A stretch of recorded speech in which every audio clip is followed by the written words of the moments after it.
Okay, you have about 5 minutes and 52 seconds of voiceover to listen to from me before we get into the actual teardown.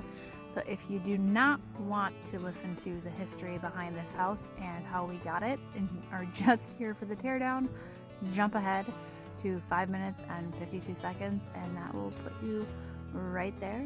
Otherwise, I'm going to get into talking about how we ended up with this building.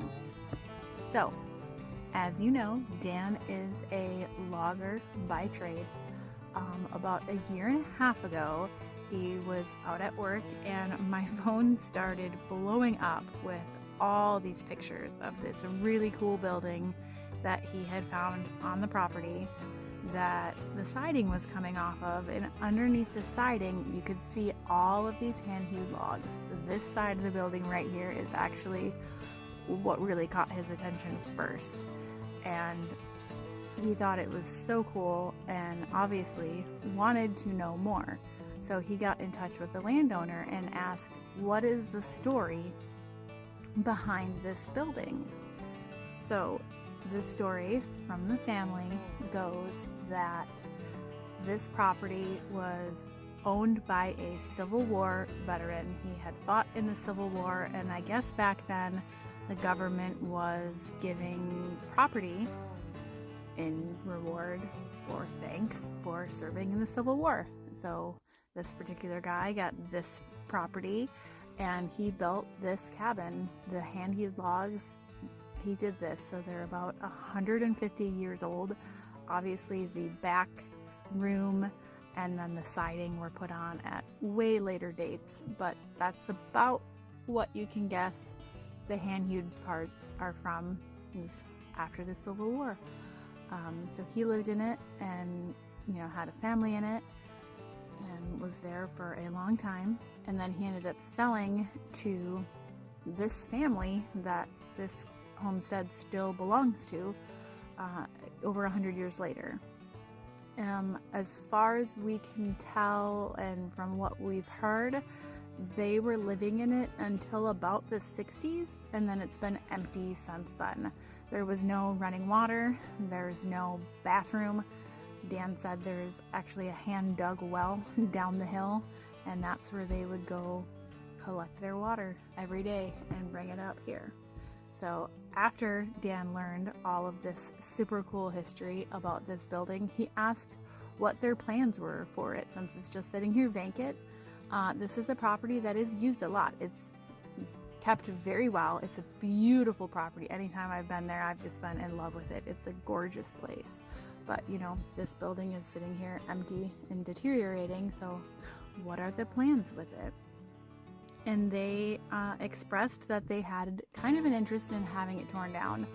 Clearly it's not restorable at this point and is just going to waste. So Dan, knowing that we were going to be building our own cabin / our new house within the next 2 years, kind of wondered if there was anything in this that would be salvageable, especially from those hand-hewed beams that we could use in our house. So he asked them, I would be willing to tear it down for you if I can have some of the beams or whatever is salvageable. And they agreed, which was very exciting. So we have just kind of been sitting on this knowledge that we have this super cool house that we need to tear down at some point and see what, if anything, was going to be usable in our new house. In April of this year, which is about a year after we had known we have this house we could tear down, we went to really look at it. So this whole tour is us walking around, checking everything out, seeing what's salvageable or what might be salvageable. The goal on this day was really to take off some of the interior like plaster and lath and see what some of those hand-hewed beams look like from the inside, because if we're going to bring out a bunch of trucks and trailers and equipment and spend really at least a full day tearing this whole thing down, we need to know that there is going to be stuff here to make it worthwhile for us. Otherwise, we were just gonna let it sit and be like, you know, thanks for the offer, but there's just nothing here that's going to work for us.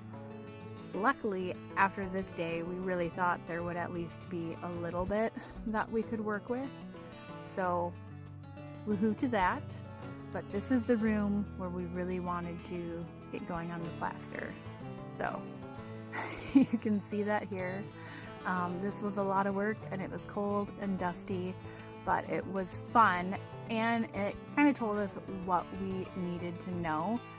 And then we did not come back to this for several months, and we will jump forward to that here in a second, and you will see the whole teardown and what we ended up bringing home with us. There's still a long ways to go in this process, but it's exciting, and we're ready to see what happens. We have not been here since April. It is November. We double checked with the landowner that we're good to come tear it down. So that is the goal for today. It's misting and cold out. We've got 2 trucks and trailers and the skid steer. We are going to basically tear it down, I think he said with a log chain, and then see, you know, what's good, what's not good from there. I'm kind of curious to see what's changed inside the building from April to November, because with so much of it being open for the elements, a lot of stuff could have gotten rotten between now and then.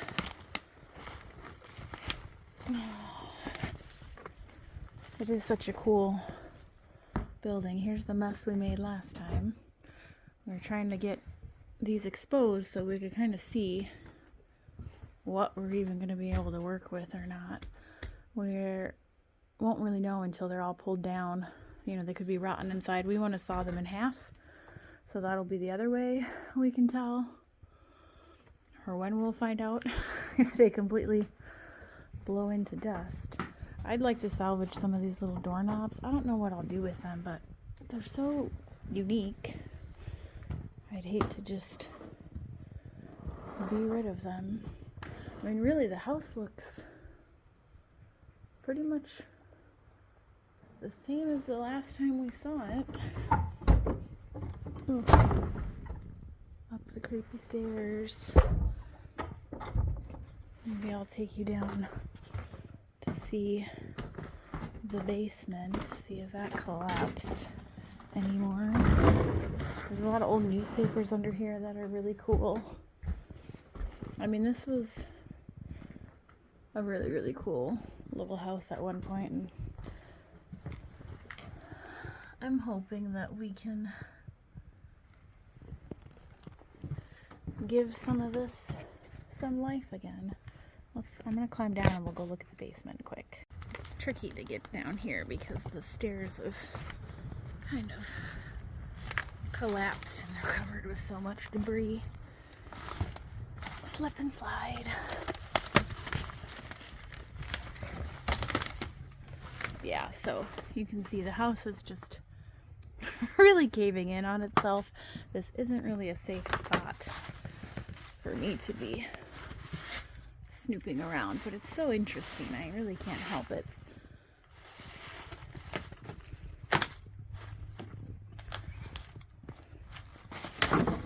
Plastic jug. I thought maybe it was a glass jug, but it's plastic.